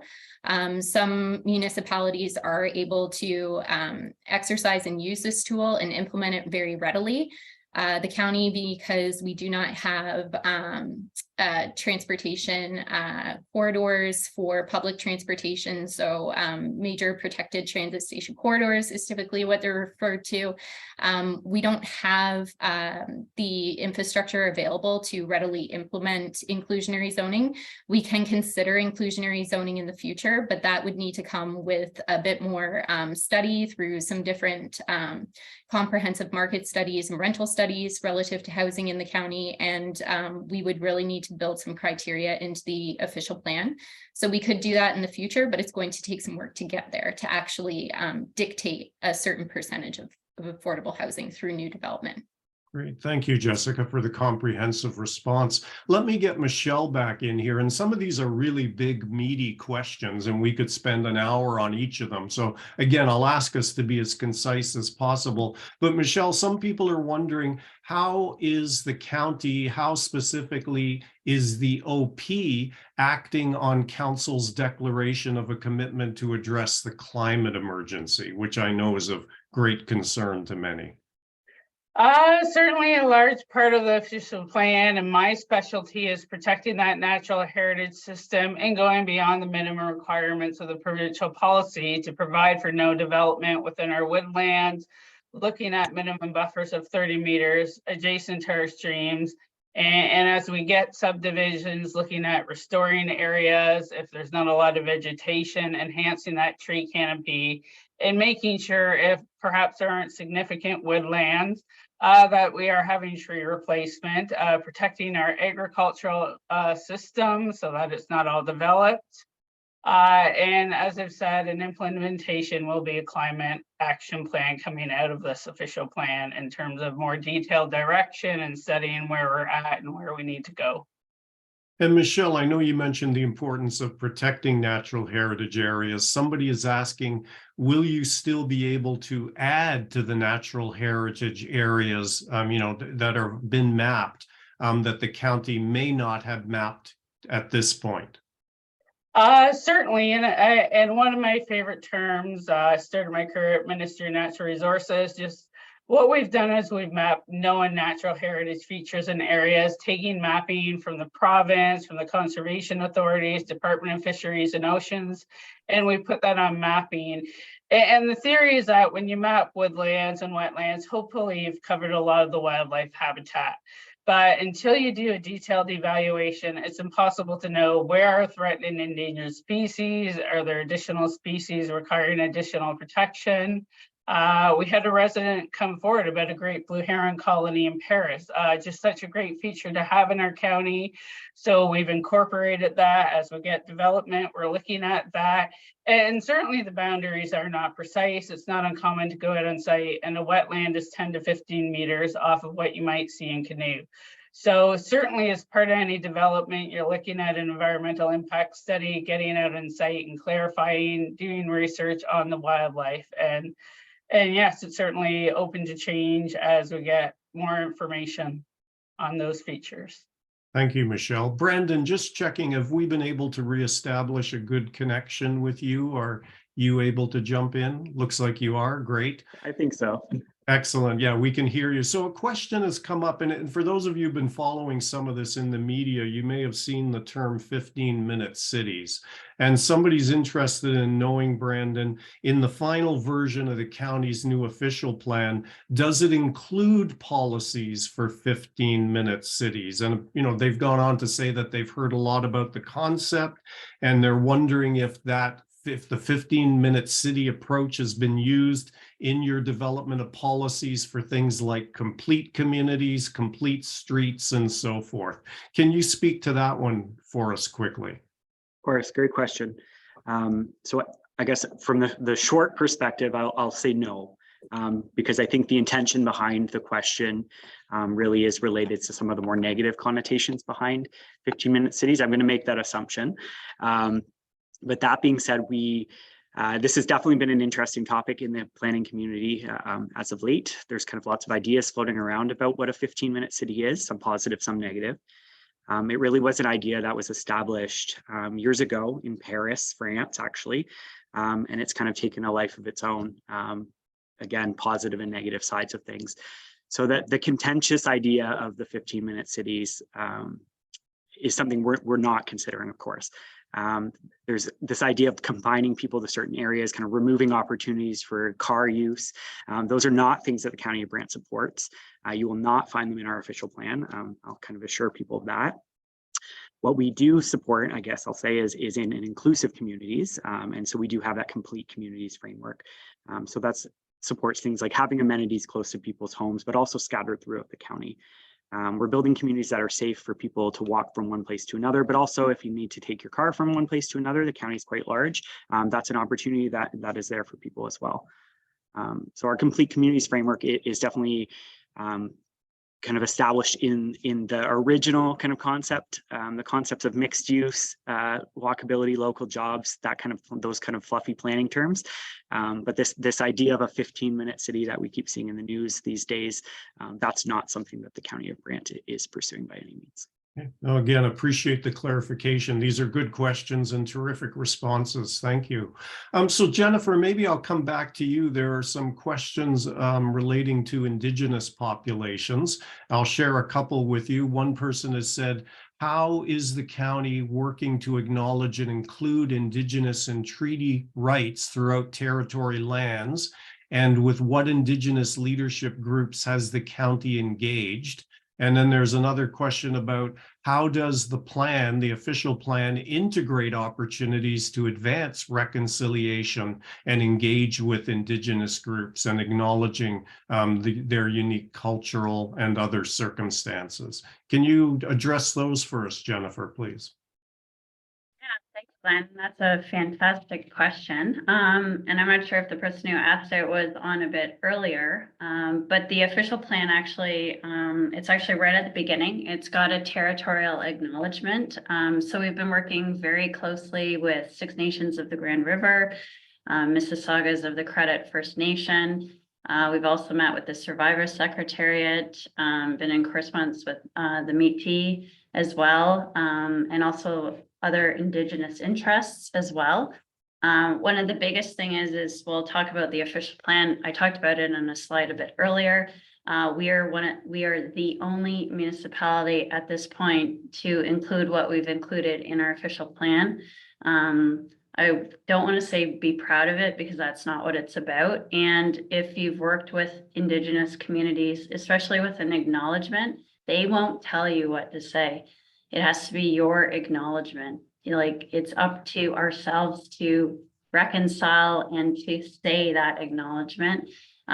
We've written this as our group because of our relationship building that we've done with Indigenous communities in this area. It's sort of reflective of what we've learned. And it's part of this plan. It's not necessarily the county's acknowledgement, it's just this plan acknowledges this moving forward. The other thing is we have a whole section in the plan to be read in its entirety with the plan called Indigenous Engagement and Reconciliation. They are reviewing it. Six Nations, Mississauga is right now, and the Survivor Secretariat, just if they have any guidance on some of the language. It's really quite foremost that we've done this. We are the only municipality that has done this, the depth. And also the County of Brant is in something called the Grand River Notification Agreement. It's an agreement with Six Nations, Mississaugas, a lot of the counties all along on the Grand River, Haldimand County, Norfolk, ourselves, City of Brantford, and with the province. It's actually a notification agreement to ensure that we have early engagement, public consultation. We're always notifying them, but it's a minimum standard and you can go above and beyond. The County of Brant goes above and beyond. In fact, Six Nations and Mississauga, they come to our pre-consultation meetings. We think it's great. The applicants are very pleased as well to get that feedback. So they attend all of them. So we have a pre-consultation meeting usually for development applications to tell the applicant what they need to submit, some things they have to look to. So they attend that. It's been a fantastic endeavor. We actually have a meeting with the woman at Six Nations very soon. Just talked a bit more about archaeological resources. That meeting's this week as well. So really taking that into account. So if you take a read of the plan, you can take a read about what we've put in there. And I mentioned earlier something called Honoring the Grand River as well is in that section. So Jennifer, one more specific question relating to our Indigenous friends. Somebody's wondering, have you engaged with the Haudenosaunee Confederacy Chiefs Council specifically? Yeah, and that's a good question because that's been sort of caused a bit of controversy, and especially with provincial guidance, because and also with actually the elected council at Six Nations. And we also got a letter from them, but specifically on like policies and day-to-day work in land use planning. We actually talked to the staff at Six Nations in Mississauga and also the chiefs as well. And also we have engaged with the Haudenosaunee Confederacy Council as well and reached out to them. But I mean, they're working on a separate entity and we know what's going on for the treaty rights. There's a huge trial coming up on, I believe, May 5th in terms of whose interests. So it's a big deal. But not to forget also, I mentioned before, the Survivor Secretariat. If you don't know who they are, I suggest you look them up online. Just type in Survivor Secretariat, Six Nations. It's incredible resources and what they do to help with the residential school survivors. And they're also doing treaty rights as well with some trials and things like that. So one more for you, Jennifer, on a different topic. You mentioned earlier that in the last few years, you've seen an incredible amount of legislation and policy-related changes relating to planning. And somebody's asking, and I can see where this question would come from, given the rapidity of the change that's happening out there in the world, how do you adjust to that when you have a plan that looks out 20, 30 years? How do you address changes as they come into play? How do you keep the plan current and up to date? So how is that done? It's a fabulous question. And if you caught the beginning of the presentation when I was doing the introduction, like I talked briefly just about the amount of legislation in the past 3 years and the squeezing in of how much that's come. Like I've been planning 23 years and yes, I'm not old. And the amount of legislation in this small period is unprecedented. But like, that's what we're here for. Like we dissect it. We also look at what we have to conform to and what we don't have to, which is, the actual changes that we have to make immediately versus later. What changes that are political driven, or long-standing. We can sort of dissect them.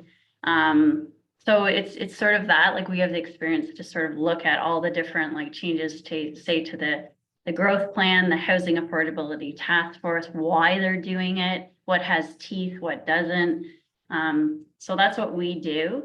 And in fact, the new official plan, this draft final, we sat a week and a half ago trying to finalize this, but looking at the new provincial policy statement, which is going to wrap up in another month and a half, to see and anticipate what the province will do, to add in some language, because we can tell what's happening, and plus through our networks of all the planners and also with the province, we could sort of anticipate that and what we, as they say, shall do or we can wait. So. Great. Thank you, Jennifer. Let me get Jessica and Brandon back in. They might want to sort of tag team on this one. Somebody's wondering, will commercial uses be permitted within the neighborhood's designation? And they've gone on to say, if yes, or if so, what types would be permitted? Either of you or both of you want to tackle that one? Start. I can answer very generally, and then Brandon's done a ton of work with respect to design and complete communities framework. So I'll let him jump in as well. But the simple answer is yes, there will be availability for some commercial uses. Mainly those will be commercial uses that directly support the immediate neighborhood and look to support things like active transportation, don't necessarily generate a ton of traffic, those sorts of things. There'll be some criteria to meet.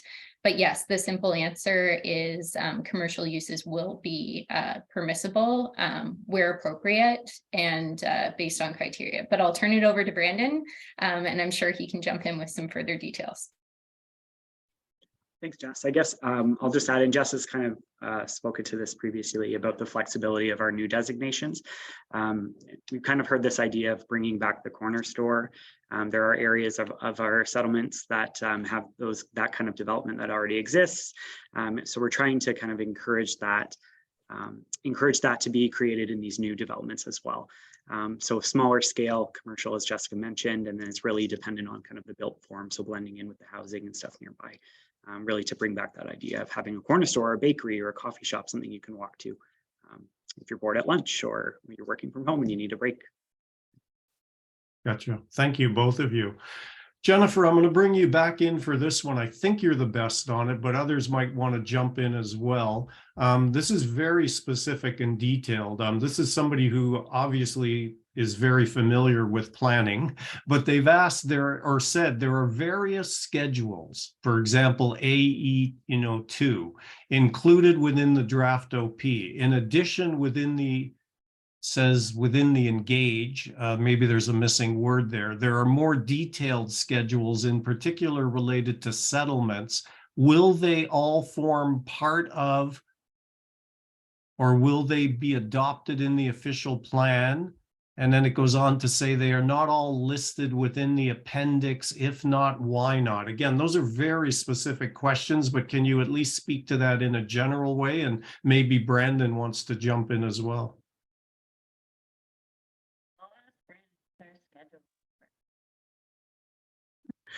I can jump in on that. So I think what this person maybe is getting at, so a schedule is something that it accompanies the policies of a plan.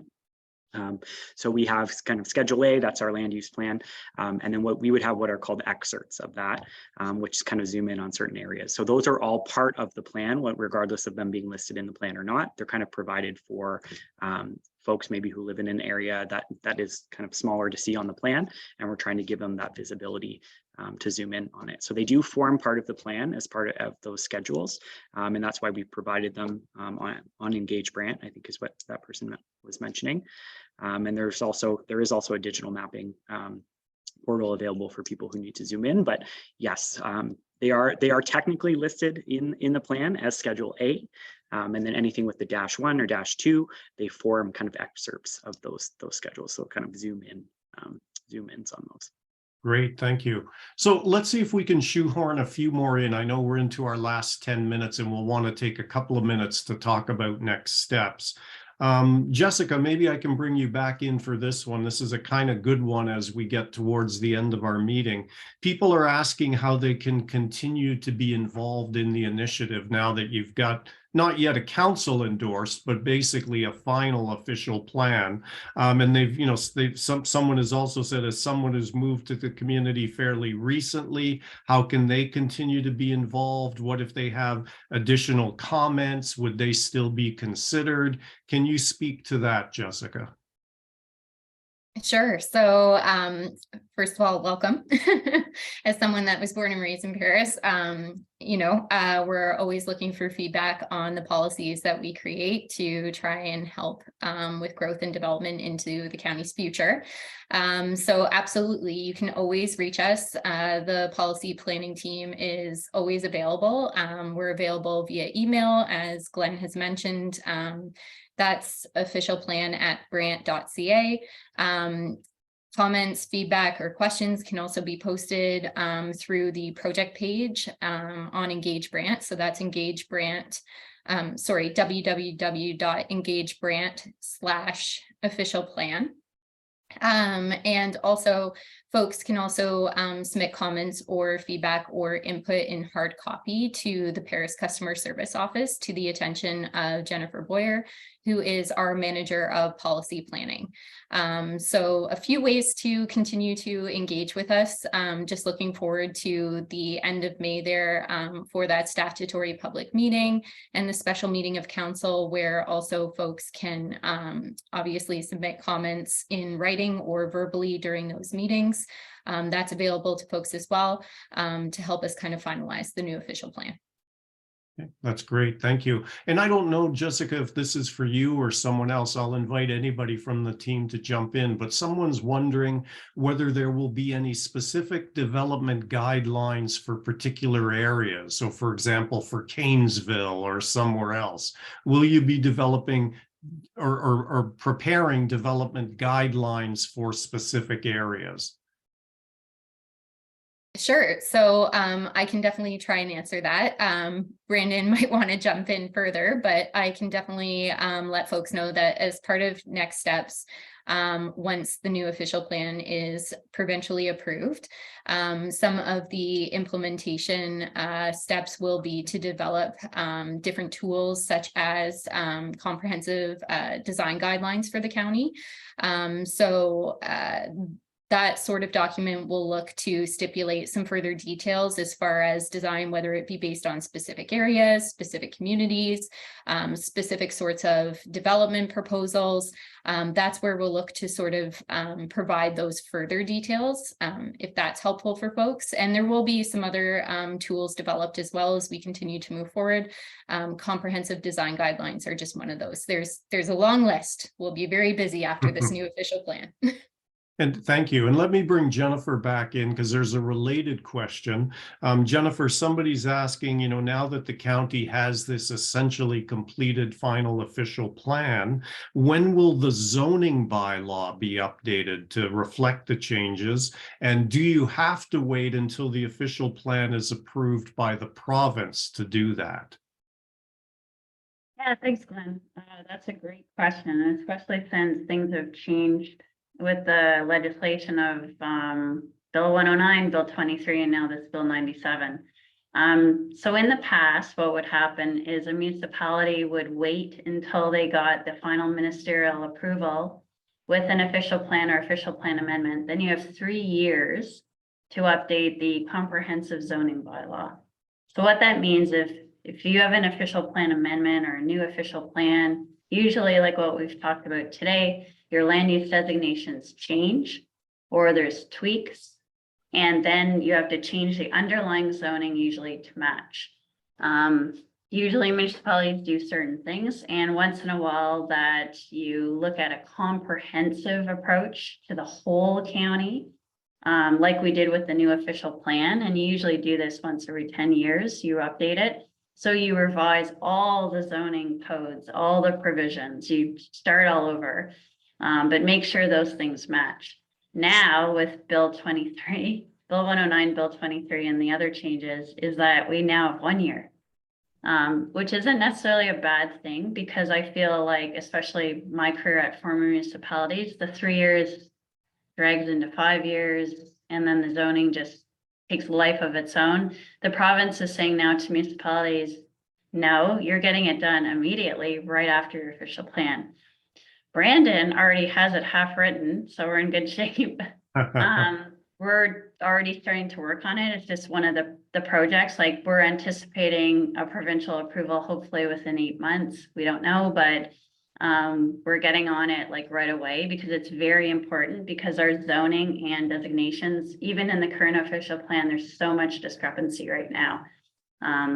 So there's a lot of underlying agriculture zones with employment and things like that. And so we're just going to be cleaning a lot of that up. So great question. Great. Well, thank you, Jennifer, for the response. Okay, so as mentioned, we were planning for the session to go up until about 8. We're into our last 4 or 5 minutes. To be respectful of your time, we'll look to wrap things up shortly.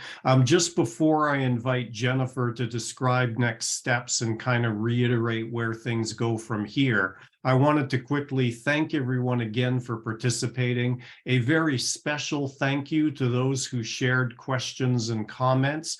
I'd also, as always, like to thank all of our elected officials, both for joining us tonight and for their ongoing and very much valued service to the community. It's been a pleasure from my point of view facilitating this session with what is obviously, based on the questions we've been seeing, what is obviously a very thoughtful and knowledgeable and articulate group. So again, thank you for sending those along. I'll be back in a moment to sort of formally draw things to a close. But Jennifer, I know you wanted to again quickly reiterate next steps and touch on a few key points in terms of timeline. Please go ahead. Yeah, thanks, Glenn. And we've sort of noted a lot this through our communications, but just to let everyone know, as we've done is we've posted a draft final official plan. When council gave us the go ahead in early January to finalize this, they sort of said, well, what's your time frame? I sort of took my experience and backdated everything and said probably by the end of May.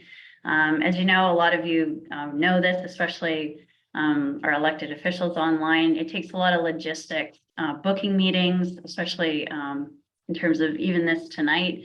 So we're aiming for, as noted in the presentation, the 29th and 30th of May. There's going to be public delegations on the 29th of May. And then actually the council discussion and the adoption of the official plan on the 30th. So backdating right now, we've posted the draft final OP and we've done this for your review. So that's why a lot of people have been emailing us.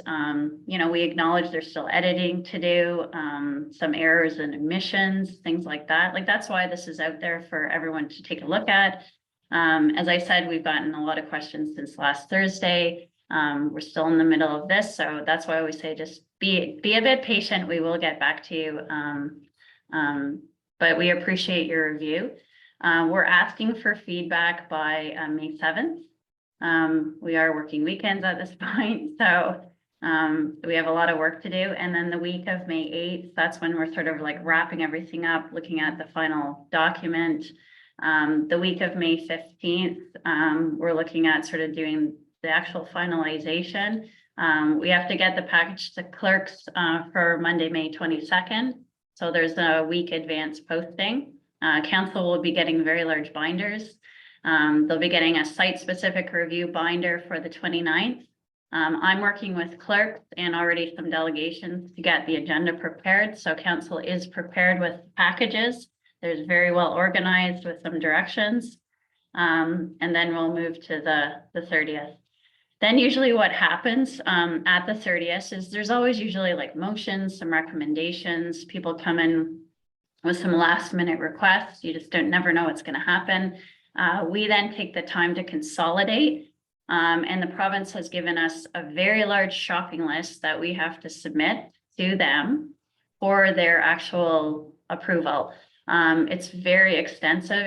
It's basically 3.5 years of work. All of our public consultation, everything to do with Indigenous communities, all the site-specific reviews. I mean, it's probably about 3,000 pages.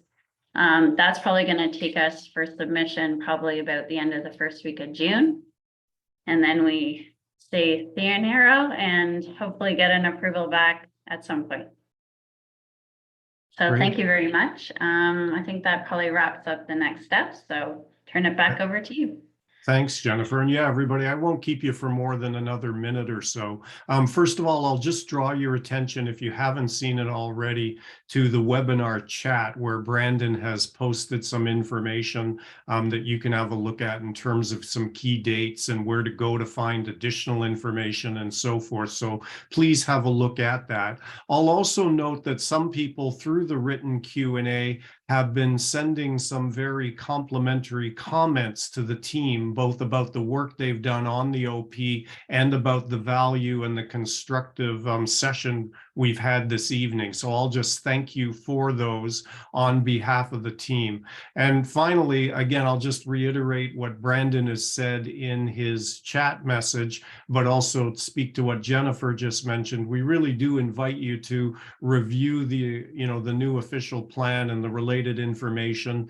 Do visit, engagebrant.ca/official plan. Have a look again at some of the information Brandon has sent through the chat. You'll want to take a look at some of those things. And thank you to the various personnel who made this session possible. Thank you to all of you for your participation. Do enjoy the rest of your evening. I'll now formally adjourn the session. Take care, stay safe, and good night, everyone. Bye for now.